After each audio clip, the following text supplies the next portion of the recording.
j'accueille Bernard Tapie.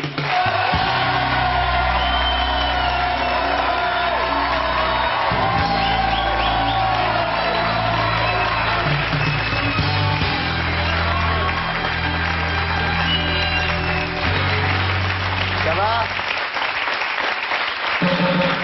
Très en forme, Bernard, là. Hein, juvénile. Vous avez un secret, quand même.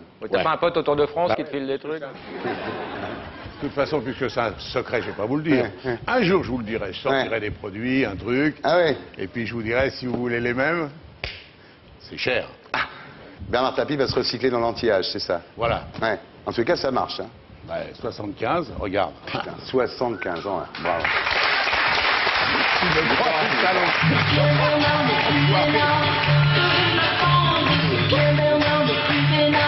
Bon alors, Bernard, d'abord, merci d'être là. Vous n'avez rien à vendre. Non. Et vous êtes là par solidarité pour Tout le monde en parle, parce que c'est l'avant-dernière émission. Exactement. Voilà.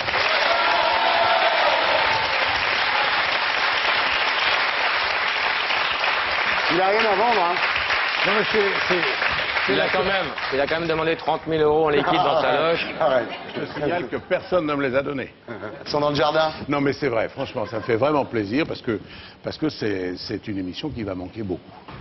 Et donc, je suis content de venir avec vous à l'occasion d'un de ces derniers rendez-vous. Voilà, merci. Alors bien sûr, on va parler politique, mais on va commencer avec le foot, avec le mondial, avec les Bleus.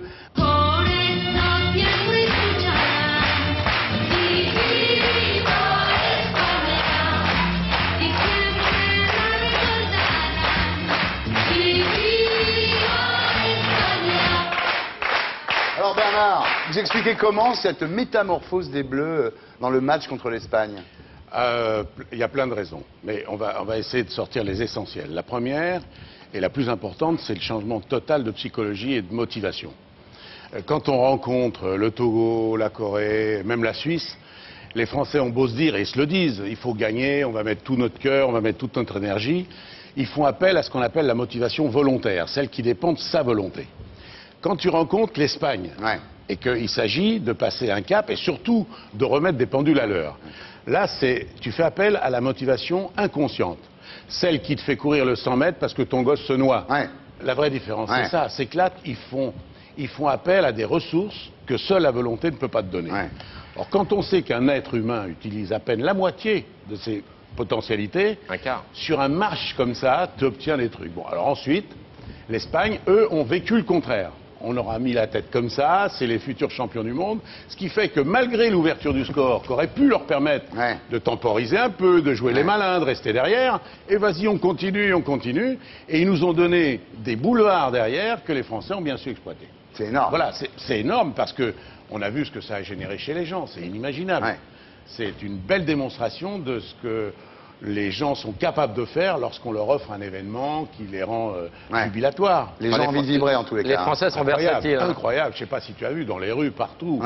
C'était un bonheur exprimé sans limite.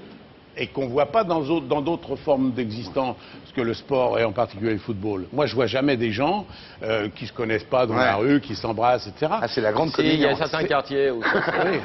C'est des boîtes privées, oui.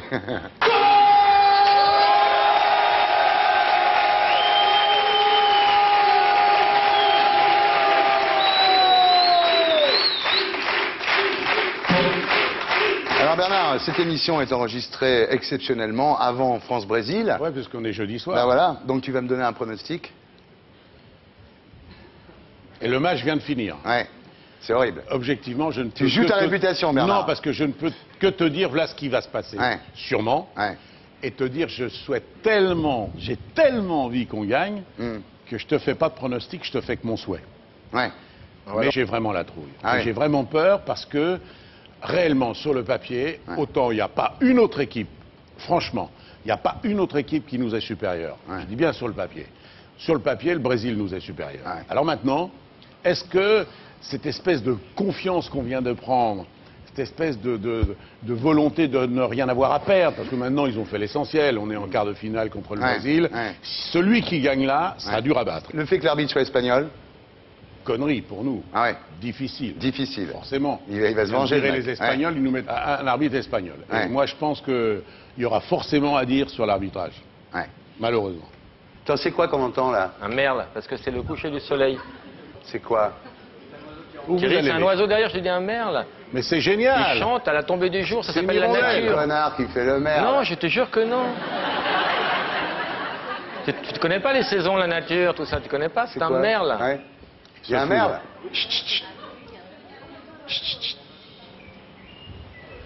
Ben non, c'est un con.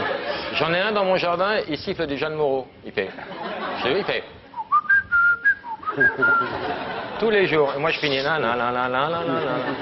On est devenus potes. Alors, vous pensez quoi des condamnations dans le procès des comptes de l'OM, Bernard Tapie?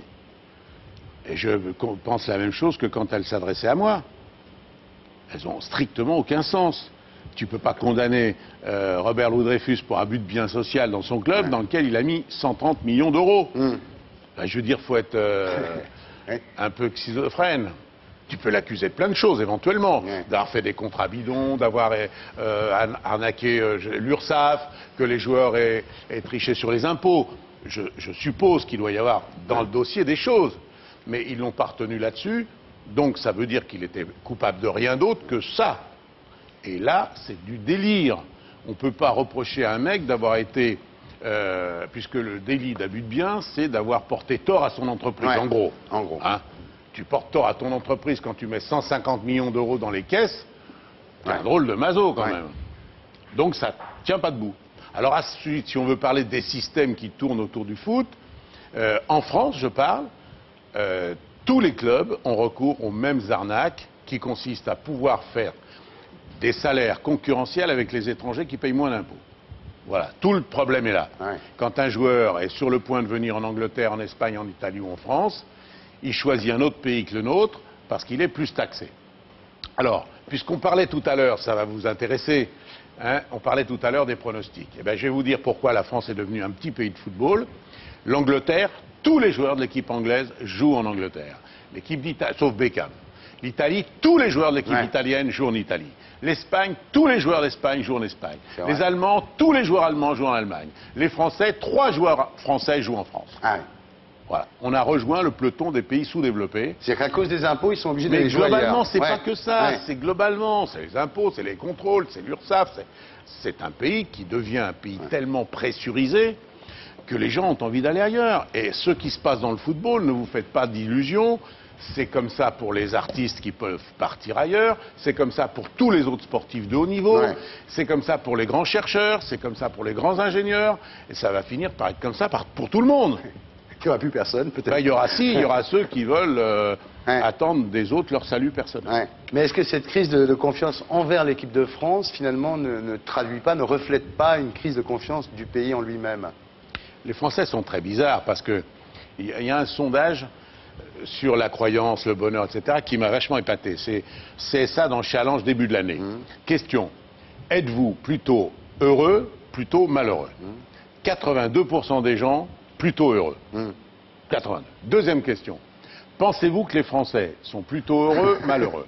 Ils pensent que 82% des Français sont malheureux. C'est dément. Tu vois, on est en schizophrénie totale. Ça veut dire que toutes les nouvelles, toutes les infos qui sont ce qu'elles sont, on ne va pas reprocher aux journaux télévisés de dire qu'il y a tant de morts par le sida, qu'il y a le tsunami, etc.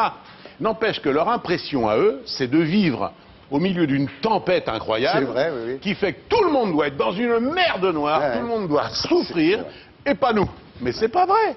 Je veux dire, c'est un des gros problèmes qui rend ce pays très compliqué à gérer. C'est pour ça que c'est un pays où il y a un taux de suicide très important. C'est le plus gros consommateur d'antidépresseurs au monde, la France, vous savez ça, Oui, c'est vrai qu'au moment des 30 Glorieuses, on a eu un modèle social très développé, qui était vraiment bien installé, qui était basé sur le partage, sur le fait que tout le monde doit profiter, au moins en ce qui concerne l'éducation, la santé, la justice, des progrès qui sont faits.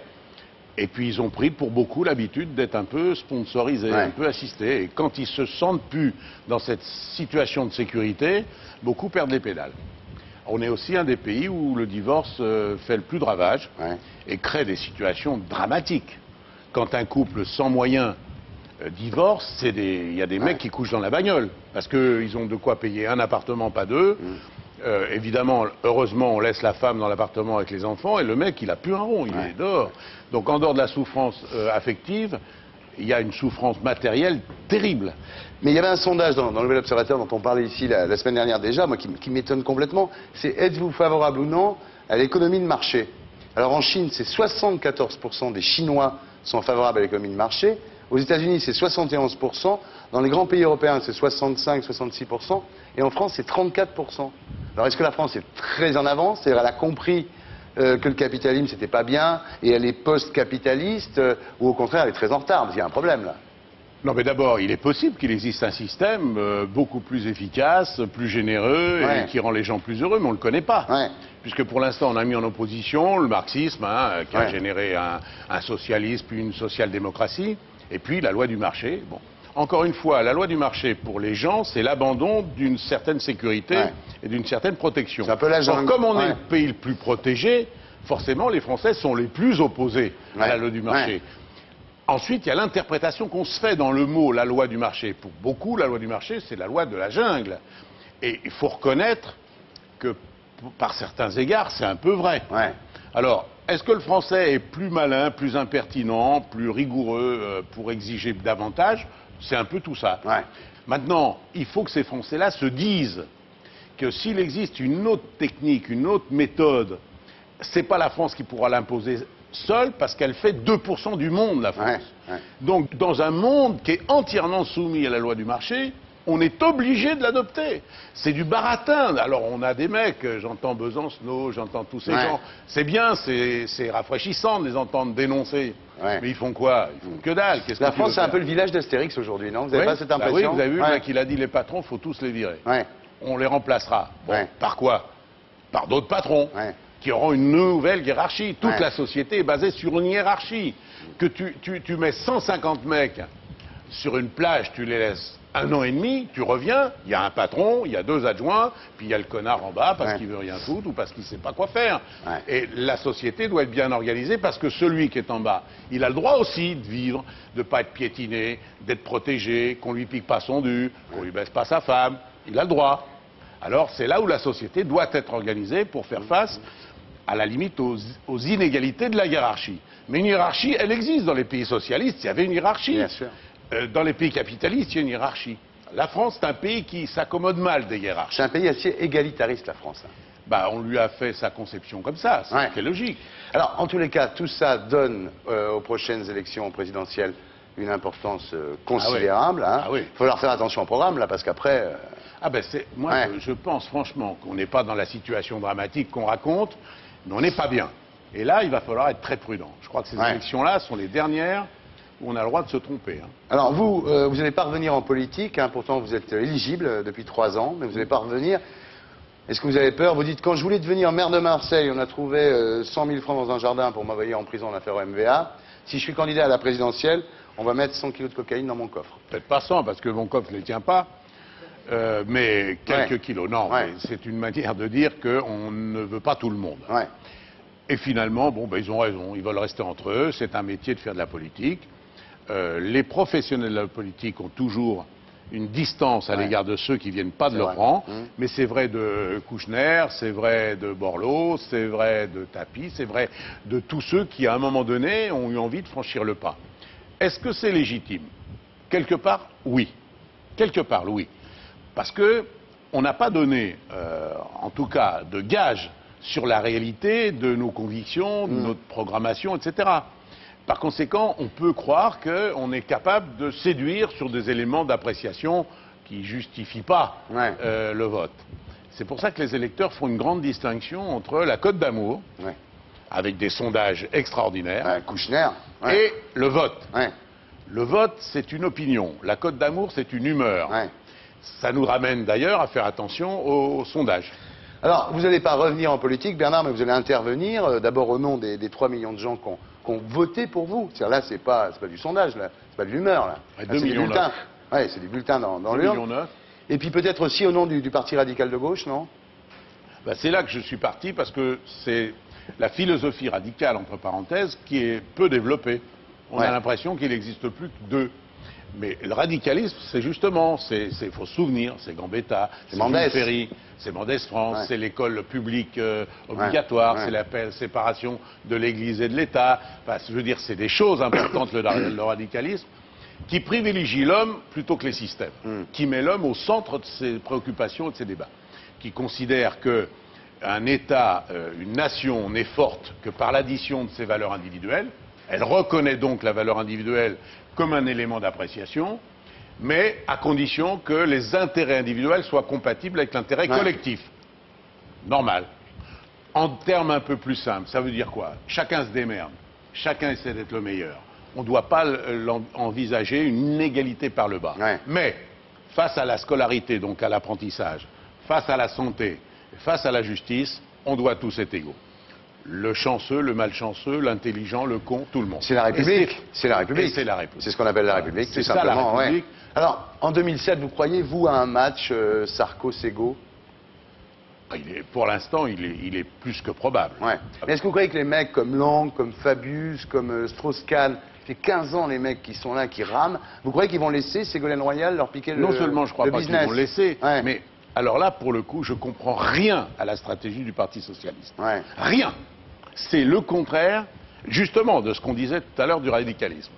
L'élection présidentielle, c'est un candidat ou une candidate qui se présente devant les Français, qui fait une proposition, qui dit voilà la société telle que je l'imagine, et qui s'entoure des gens pour la mettre en place. Le Parti Socialiste commence à te dire voilà le programme, on se met tous d'accord sur un programme, donc on est tous d'accord pour dire la même chose, et après, comme un casting, comme un film. Un film, tu fais le scénario, et après tu vois le metteur en scène commence à choisir les acteurs. Mais c'est de la folie. Chaque candidat socialiste à la candidature devrait faire son programme, passer devant les militants, pour que les militants votent pour un homme et un programme, et non pas pour un homme ou une femme sur un même programme. C'est ça qui les amène d'abord à dire n'importe quoi. Tu as vu, Ségolène, elle est toujours à 1000 km. Mais même Strauss-Kahn, il dit qu'il fera sa version. Mais jamais, il n'y en a pas un qui... il y en a pas un qui pense pareil au PS. Or, laissons Ségolène Royal vendre son programme, celui auquel elle croit. Si les militants socialistes n'en veulent pas, ils peuvent préférer Strauss-Kahn, qui ne manque pas de qualité et qui ne manque pas d'idées, ou Fabius, qui ne manque pas de qualité et qui ne manque pas d'idées. Et après, par la loi normale de respecter le vote des militants, tout le monde se met derrière le candidat et son programme. Plutôt que ça, alors tu as Ségolène qui est pour on serre un peu la vis, le Parti Socialiste qui est non, on serre pas la vis, tu as Ségolène qui est pour le mariage, non, déconne pas, on est contre le mariage, tu comprends plus rien, c'est du délire. Ségolène, vous la connaissez bien? Oui. Elle est sympa? Très. Elle parle de Blair, mais faut pas vous faire d'illusions. Elle est socialiste. Ah oui. Oui. Vrai de vrai. Alors ceux qui aiment ça, bah, allez-y les mecs. Et avec Sarkozy, vous êtes copain, Bernard? Non plus. Non. Je l'aime bien. Je le connais. On se connaît. Et lui aussi, c'est un candidat redoutable. Mais lui, il est dans une configuration qui est plus facile. Parce que l'UMP, c'est devenu son parti. Il est à la fois prescripteur des idées de son parti et récepteur de ce que son parti propose. Autrement dit, il va nous faire une programmation clé en main de ce qu'il ressent et des hommes qui vont le soutenir pour le faire. Donc là, il est plus à l'aise pour aller devant les électeurs que quelqu'un qui va défendre un programme qui n'est pas le sien. Donc je dirais que normalement, on n'a plus de chance. Alors c'est peut-être une bonne ou une mauvaise chose, chaque Français fera ce qu'il veut, mais vous avez plus de chance de voir Sarkozy faire ce qu'il va dire qu'il va faire que les socialistes. Que les socialistes, parce que lui, il a toute la structure, c'est son programme. Et t'as vu que Jospin revient, là? T'as vu cette semaine? Oui, j'ai vu. Dans la même semaine, on a quand même eu le président qui a annoncé, qui dira s'il est candidat au premier trimestre 2007, et Jospin qui nous dit... officiellement, ce qu'il n'a pas arrêté de nous dire, il faut quand même dire que ça fait un an qu'il nous dit retenez-moi où j'y vais, et si vous m'appelez, je vais y aller. Donc, vous vous rendez compte qu'on va peut-être assister à un autre France-Brésil, quoi. À la limite, ça va peut-être être de nouveau le combat des chefs. Mais non, Jospin, je crois qu'il se met hors jeu en faisant ça. Il ne se met pas hors jeu en étant candidat, il se met hors jeu en annonçant qu'il peut l'être si on va le chercher. Parce qu'il aurait pu très bien ne pas annoncer qu'il était candidat avant qu'on le demande. Et là, il avait une légitimité quelque part. Pourquoi? D'abord parce qu'il ne croit pas un instant que Ségolène Royal est capable. il ne dit pas qu'elle ne va pas gagner. Il estime, tout le monde sait qu'il la considère pas capable d'être président de la République. Deuxièmement, il pense que les communistes, les Verts, les extrêmes gauches, etc., il est à peu près le seul à pouvoir faire la gauche plurielle. L'espèce de gauche plurielle. Donc s'il avait été effectivement demandé sans qu'ils disent c'était crédible. Ouais. Bon, mais là, il leur demande qu'on l'appelle alors qu'on ne le demande pas. Ouais. Je crois qu'il s'est disqualifié. Tu crois que les gens lui en veulent en plus de cette barre en 2002, quoi? Non, ils lui en veulent pas de cette barre en 2002. Il a eu une attitude au contraire honorable, j'allais dire Digne. Minimum que tous les politiques devraient avoir. Moi, le jour où j'ai été mis hors la politique pour les raisons que vous savez, je m'y suis mis même si maintenant je suis éligible. Ouais. Je considère qu'on ne peut pas dire, bah tiens, je suis fini, je reviens. Il a été porteur d'un échec terrible, il en a souffert terriblement, il a eu le seul comportement digne que tous les hommes politiques n'auraient pas eu. Ouais. Donc on ne peut pas lui en vouloir pour ça. Ah non, il a été au contraire exemplaire. Alors maintenant, s'il dit, attendez, finalement, je vais peut-être revenir sous un de moi, là, ça sent un peu le faisandé quand même. Ouais. Alors Bernard Tapie, vous serez candidat de toute façon dans le film de Fabien Antoniente qui s'appelle Le Candidat, justement. Ah, j'ai adoré ce mec. Ouais. On s'est rencontrés, il m'a dit qu'est-ce que tu prépares, j'ai dit une pièce, comment ça s'appelle, Le Candidat, il m'a dit non, tu fais un film avec moi. Ah ouais. Il est vraiment génial. Donc on va faire un film ensemble à la rentrée là. Ah ouais. Ouais. Et j'ai bien aimé son approche, il a déjà une bonne idée. Alors vous avez déclaré, j'ai connu la vie avec beaucoup d'argent, je la connais maintenant sans, je préfère la vie avec. Eh ben ça vous étonne pas. Tout est mieux. C'est vachement mieux. C'est vachement mieux parce que les gens essaient de mettre en opposition l'argent et le bonheur, par exemple. Bah, évidemment, si tu me dis tu préfères riche ou en bonne santé, ça suppose que tu es riche et malade. Oui, je préfère être pauvre en bonne santé. Mais tu n'es pas obligé d'être malade parce que tu es riche. Ouais. T'as compris? Ouais. Donc, en bonne santé riche et en bonne santé pauvre, c'est mieux en bonne santé riche. Et voilà. Mais c'est tout mieux. Arrêtez de déconner. D'accord, d'accord. Non mais vous. Eh ben alors Non mais vous. Non, mais c'est mieux d'avoir de l'argent que de pas en avoir. Vous dites maintenant, je connais la vie sans argent. Ça veut dire quoi? Eh ben, d'avoir un salaire qui correspond à un salaire de cadre. Ah ouais, pas plus. Non, puisque tout le reste, c'est gaulé. Ah ouais. Ouais. Non mais quoi que vous gagnez maintenant, Ah bah ouais. Et Courbis, vous trouvez qu'il était trop lourdement condamné, Roland? Putain, ils lui ont mis 2 ans de prison. Ouais, c'est beaucoup. Ferme. Hein. Ouais, et puis il a récupéré le sursis d'avant, il a récupéré 18 mois de Il a sursis dû faire d'avant. des choses vachement graves quand même pour 3 ans et demi. Non, parce Roland. que 3 ans et demi, c'est à peu près ce qu'on donne à un type qui viole dans la rue. Hein. Ouais. En gros, hein. Je sais, donc oui. il a dû faire des trucs terribles. Et je crois pas qu'il ait fait des Non. trucs terribles. Vous l'aimez bien, Roland? Oui, j'aime beaucoup.